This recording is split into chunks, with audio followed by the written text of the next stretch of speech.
আসন্ন বিধানসভা নির্বাচনের আগে বিজেপিতে যোগদান করলেন বালুরঘাট জেলা আদালতের বিশিষ্ট আইনজীবী বিদ্যুৎ কুমার রায়। তার সঙ্গে আরো 50 জন বিজেপিতে যোগদান করবেন বলে তিনি জানিয়েছেন। বিদ্যুৎ কুমার রায় সম্ভাব্য বালুরঘাট আসনে বিজেপি প্রার্থী হতে চলেছেন, তাই তার আগে তাকে দলে যোগদান করানো হলো। যদিও এমন কোনো বিষয় নেই বলেই সদ্য যোগদানকারী বিদ্যুৎ কুমার রায় জানিয়েছেন। রবিবার দুপুরে বালুরঘাটের বিজেপির জেলা কার্যালয়ে একটি অনুষ্ঠানের মধ্যে দিয়ে আইনজীবী বিদ্যুৎ কুমার রায়ের হাতে দলীয় পতাকা তুলে দেন বিজেপির জেলা সাধারণ সম্পাদক বাপি সরকার। এছাড়াও এদিনের যোগদান কর্মসূচিতে উপস্থিত ছিলেন বিজেপির যুব মোর্চার জেলা সভাপতি শুভ চক্রবর্তী, বালুরঘাট টাউন বিজেপি সভাপতি সমীর প্রসাদ দত্ত সহ অন্যান্যরা। মূলত যেভাবে রাজ্যে দুর্নীতি হচ্ছে সেই দুর্নীতির প্রতিবাদ জানাতেই বিধানসভা নির্বাচনের প্রাক্কালে বিজেপিতে যোগদান করেছেন বলে সদ্য বিজেপি যোগদানকারী বিদ্যুৎ কুমার রায় জানিয়েছেন। পাশাপাশি তিনি আরো জানান, আগে কোনো রাজনৈতিক দলের সঙ্গে যুক্ত ছিলেন না তিনি। অন্যদিকে আইনজীবী বিদ্যুৎ কুমার রায়ের যোগদানকে কটাক্ষ করেছেন বালুরঘাট জেলা আদালতের বিশিষ্ট আইনজীবী তথা তৃণমূল কংগ্রেসের টাউন সভাপতি সুভাষ চাকি। তিনি বলেন, বিদ্যুৎ কুমার রায়কে সম্ভবত বিজেপি বালুরঘাটের প্রার্থী করবেন, তবে তার জন্যই হয়তো তাকে আগে ভাগে বিজেপিতে যোগদান করিয়েছেন।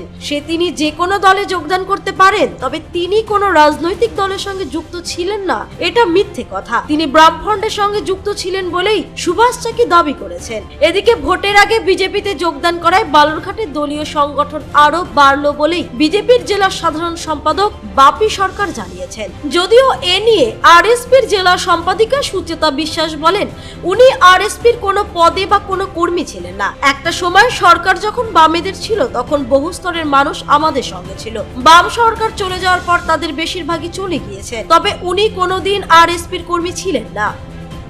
দাদা, আজকে বিজেপিতে যোগদান করলেন, কোন দল থেকে বিজেপিতে যোগদান করলেন, কেন যোগদান করলেন? আমি কোনো দলের কর্মী বা সদস্য ছিলাম না। আমার যে ক্ষেত্রগুলো আছে, আমি যেমন নাট্য মন্দিরে আছি, ডিএসএতে আছি, আমাদের এনজিও আছে আলাদা নিজস্ব, সেগুলো কাজ নিয়ে আমি থাকতাম। তারপরে তো পেশাগত আছেই কোর্টে, সেখান থেকে এসছি এই দুর্নীতি পরায়ণ সরকারের এই অপশাসন থেকে লোককে মুক্ত করতে। সামনে যে বিধানসভা ভোট আসছে, তার আগে কতটা আপনি নিজে আত্মবিশ্বাসী যে বালুরঘাট তথা রাজ্যে বিজেপি ক্ষমতায় আসবে, বা কি মনে করছেন? হ্যাঁ, একদম দৃঢ় বিশ্বাস আমার এবার আসবেই, এবার পরিবর্তন হবেই। শুধু আপনি কি যোগদান করলেন না আপনার সঙ্গে আর কেউ যোগদান করলেন? আমাদের একটা টিম আছে, তারা আসেনি এখানে। কতজন মোটামুটি হবে? 50 জন। সব মিলে 50 জন।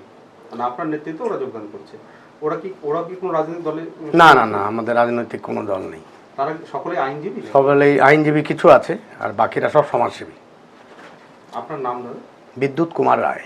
বিদ্যুৎ দা, এই যে দীর্ঘদিন ধরে আপনি এই যে দুর্নীতি বলছেন, দুর্নীতি করেন, ঠিক বিধানসভা নির্বাচনের আগে কেন? বিধানসভার আগে আমি যেহেতু আরএসএস সমর্থক, তাদের একটা এসছে, যে প্রস্তাব এসছে যে ইলেকশনে এখন যেহেতু পরিবর্তনের একটা জোয়ার আসছে, সেখানে আমাকে সামিল করতে হবে, আমাকে সামিল হতে হবে, সেই জন্য হলাম, স্বতঃস্ফূর্তভাবে হলাম। মানে কোনো অফার পেয়েছেন? না, সেরকম কিছু না। আজ থেকেই প্রচার শুরু করবেন আপনি বিজেপির হয়ে? হ্যাঁ। কতজন আজকে? দেখুন, আমাদের বালুরঘাট কোর্টের বিশিষ্ট আইনজীবী বিদ্যুৎ কুমার রায় আজকে আমাদের পার্টিতে যোগদান করেছেন। উনি নিজে বলেছেন যে উনি আইনজীবীর পাশাপাশি কিছু সামাজিক কাজের সঙ্গে যুক্ত আছেন। ওনার সঙ্গে একটা বড় টিম আছে 50 জনের, ওরা আজকে আসেনি। আর আমরাও আজকে কলকাতা থেকে ফিরলাম খুব শর্ট টাইম, সেই জন্য বাকি পরবর্তীতে যে বাংলার যে মোদিজির যে দিশা, সেই দিশা দেখাতে, বাংলাকে আগামী দিন মোদিজির হাতে তুলে দিতে তিনিও আমাদের সঙ্গে সংঘবদ্ধ হয়েছেন। সেই জন্য ভারতীয় জনতা পার্টির পক্ষ থেকে ওনাকে আমরা অনেক ধন্যবাদ জানাচ্ছি এই মহাযুদ্ধে ওনাকে সামিল হওয়ার জন্য। শুধু উনি না, ওনার সঙ্গে আরও 50 জন ওনারা আসবেন। আজকে শর্ট টাইমের জন্য আসতে পারেনি, আগামী দিনে ওরা আমাদের সঙ্গে যোগদান করবে। আজকে আইনজীবী বিদ্যুৎ রায় বিজেপিতে জয়েন করেছে, সম্ভাব্য প্রার্থী বলেও একটা প্রচার চলছে বিজেপির। তো ইনি কি আরএসপি থেকে জয়েন করলেন? মানে আরএসপির কোনো আরএসপির কোনোদিনই কোনো পার্টির কিছু ছিল না, এবং উনি আরএসপির উনি উকিল হিসাবে ওনার কাছে লোকজন যেতেই পারে, যায় এই হিসাবে। হ্যাঁ, ওই সময় তৃণমূল বলছে যে আরএসপি থেকে বিজেপিতে গিয়েছে, আপনারা কি বলবেন? না, আরএসপি থেকে যায়নি, কারণ একটা সময় যখন বামফ্রন্ট ছিল তখন সবাই আমাদের সঙ্গে ছিল বিভিন্ন কাজে, কারণ আমাদের উন্নয়ন, আমাদের যে কাজকর্ম আমরা করেছি তাতে সবাই যুক্ত ছিল। কিন্তু বামফ্রন্ট চলে যাওয়ার পরেই তারা অনেকেই চলে গেছে, তারা তখন অন্য যারা আছে তাদের সঙ্গে যুক্ত হয়েছে অনেক, কিন্তু তিনি আরএসপির সেই কোনোদিনই ছিলেন না, সদস্যও ছিলেন না। দেখুন, বিদ্যুৎ রায় অ্যাডভোকেট হিসাবে সে আমার সহকর্মী, যদিও আমার চেয়ে অনেক জুনিয়র প্র্যাকটিসে। উনি, আমরা বরাবরই জেনে এসেছি, উনি বামপন্থী ঘরানার মানুষ এবং বামপন্থীর বিভিন্ন সংগঠনের সঙ্গে উনি কাজকাম করতেন, সংগঠনের কাজকাম করতেন আইনজীবী হিসাবে, এটাই আমরা জানতাম। এটা ভাবিনি যে উনি মানে বাম থেকে রামে চলে যাবেন, এটা ভাবিনি। যাই হোক, ওনার সেটা ব্যক্তিগত ইচ্ছা। তো আমরা যেটা জানতে পারছি, হয়তো ভারতীয় জনতা পার্টি বালুরঘাট বিধানসভা কেন্দ্রে ওকে মনোনীত প্রার্থী করবে। খোঁজ খবর নিলে দেখা যাবে যে যখন উনি জয়েন করেছেন তখনও আরএসপি পার্টির মেম্বারশিপটা ওনার আছে। এই অবস্থায় দাঁড়িয়ে আগামী দিনের নির্বাচনে আমরা সেইভাবেই লড়ব। ওনার সঙ্গে সেই লোক যাবে না, নেই, এটা উনি সঠিক কথা বলেননি। উনি আজকে একাই জয়েন করেছেন, এটা ঘটনা।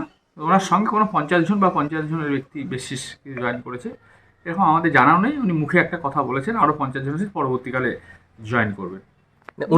উনি যেটা বলছেন যে উনি কোনো রাজনৈতিক দল করতেন না এর আগে, এমনি প্রথম জয়েন করলেন, ভালো লাগে জন্য জয়েন করছেন, মানে এর আগে কোনো উনি রাজনৈতিক দল করতেন না বলছেন।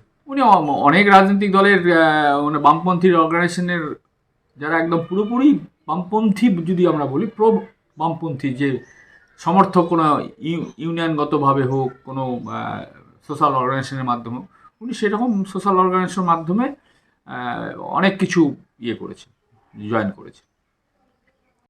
বালুরঘাট থেকে মান্টি সিং এর রিপোর্ট, কুলিক নিউজ।